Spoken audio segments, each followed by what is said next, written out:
I didn't see this movie. Jed didn't see this movie. God didn't see this movie. But Alan likes to watch all the comic book shit because he's a fucking nerd. Alan, what'd you think, man? I don't know. The best way to kind of start it off is me just randomly joking around calling it Captain Methville, because that's the best way I can sum it up. It's just kind of like there's nothing bad or terrible about it, but there's also nothing good about it either. And I don't ever compare movies to other movies. It's just like, hey, movies should stand on their own, and it is often impossible to separate it, but movies should stand on their own. And the only other comparison is the only other female-driven fucking movie, which is Wonder Woman.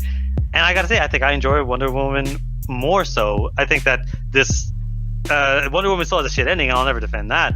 But as far as I think Wonder Woman is more consistent in whatever it was trying to do.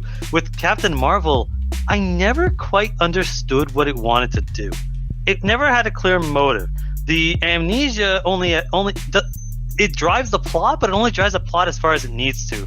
It's not like a movie where she's constantly trying to figure out it. It's kind of like she's almost half-heartedly trying to figure out what the fuck's actually going on. The Skrull Cure really is only the really last third of the fucking movie. I'm sorry, and I said this in the trailers, and I'm gonna say this right now. I think Brie Larson is terrible in this fucking movie. I think she's wooden. There's a point in the fucking movie where the movie starts off and she walks up and she goes to Jude Law and goes, "Hi, you want to fight?" And it cuts to them fighting. I laughed my ass off. I'm like, this is fake. This can't be fucking real. Their development is sporadic. It's not consistent. Nothing in this movie is consistent. Everything that happens in this movie only happens as it feels that it needs to, and it jumps from one set piece to the next. There's only one decent action scene in this whole movie. A lot of the characters feel underdeveloped. The accusers are almost completely worthless in this movie. Her powers are almost her powers make sense at the start, but then just go full into just whatever they need to be to end the movie. And the only time I ever enjoyed her as a character is when she's bouncing off Samuel L. Jackson. Like, Nick Fury and Captain Marvel have great chemistry. When they're talking, they're having a great time. But this movie, I just gone to the point where I'm like, I'm not liking a lot of this movie. There's a lot of this movie that just doesn't work. There's a lot of the plot that ends up not working. And it doesn't feel like it builds to anything. Like, this movie had a lot of very important things to do. One, you had to establish a new character. I never felt like it did that properly. I don't know anything about Captain Marvel walking in, and I still don't know anything about it now. It's supposed to establish a version of what her powers are, maybe some limitations, or even just some idea of what her actual powers are. Her powers just seem to be energy discharge. She's basically just Vision's eye blast, but just through her hands.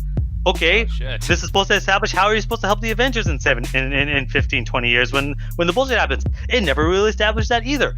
Are you actually gonna help against Thanos? I never felt like she could. I was like, you're just another person with superpowers. Okay, well, maybe you're supposed to establish how a few years. I'm like, okay, cool. You established the connection to S.H.I.E.L.D. and why he'll call you in 15 years. But that's the only thing it really establishes. You had a lot to do with this movie, and none of it worked, I feel. And that's really the worst part. Like, there are some great sequences. There are some really good sequences and some really good acting. But then there's also some really bad acting. And most of the bad acting is from Brie Larson. I think she's a terrible actress in this movie. Yeah, by the way, I'm looking at the chat too. I guess you're pissing people out because Cedric is saying, I forgot this is the MCU where y'all cool as hell but hate everything. No, I'm sorry. Like, I don't hate the movie. I'm not gonna say the movie's a piece of shit or the worst Marvel movie I've ever seen. If anyone says this is the worst Marvel movie they've ever seen, they've never seen Iron Man 3 or Thor the Dark World or Guardians of the Galaxy 2. This to me is just an movie. It's literally middle of the road. It doesn't excite me in any way. Like, when I saw Aquaman, Aquaman's a run-of-the-mill superhero movie, but I dig the fuck out of it. I didn't enjoy. Stop fucking adding that shit, by the way. For all y'all in the chat. Hey, I'm just trying to educate the people and tell them what I think about this. I'm sorry, but even with Wonder Woman, there are some issues with Wonder Woman. Wonder Woman was not a perfect movie. But the thing with Wonder Woman is I understood from the moment the movie started what the focus of the movie was. This entire movie was trying to showcase it being an origin story and all that stuff. The point of the point of Wonder Woman was let's explain why this character said fuck it during World War I. It said I'm not coming back until the literal doomsday starts attacking. And I got that. I got where she was dealing with that stuff. Where she's trying to save the world. She's trying to stop the horrors of man and realizes even after she stops it, she can't save the world. She can't save everyone. She just gives up. It's like, I'm done with this world. She learns a lot about herself, but then she also learns she can't deal with this world. She can't help this world. So when you watch and get to the end of the movie, even with the bullshit ending, it's like, okay, I understood the point of the movie. I understood why you made Wonder Woman. I really don't understand why Captain Marvel was made. It feels rushed. Everything in that movie feels very, very rushed. And honestly, I got to give it a stream it. I don't think that you're missing anything by not watching this movie, and it's really annoying. And it's annoying too, considering the fact that Endgame is just going to be next month. So this is kind of like one of those the more important movies that are going to be coming out. I mean, this isn't like an Ant-Man and the Wasp or Spider-Man movie that's going to have fun. Like this is actually a pretty big fucking film. Sucks.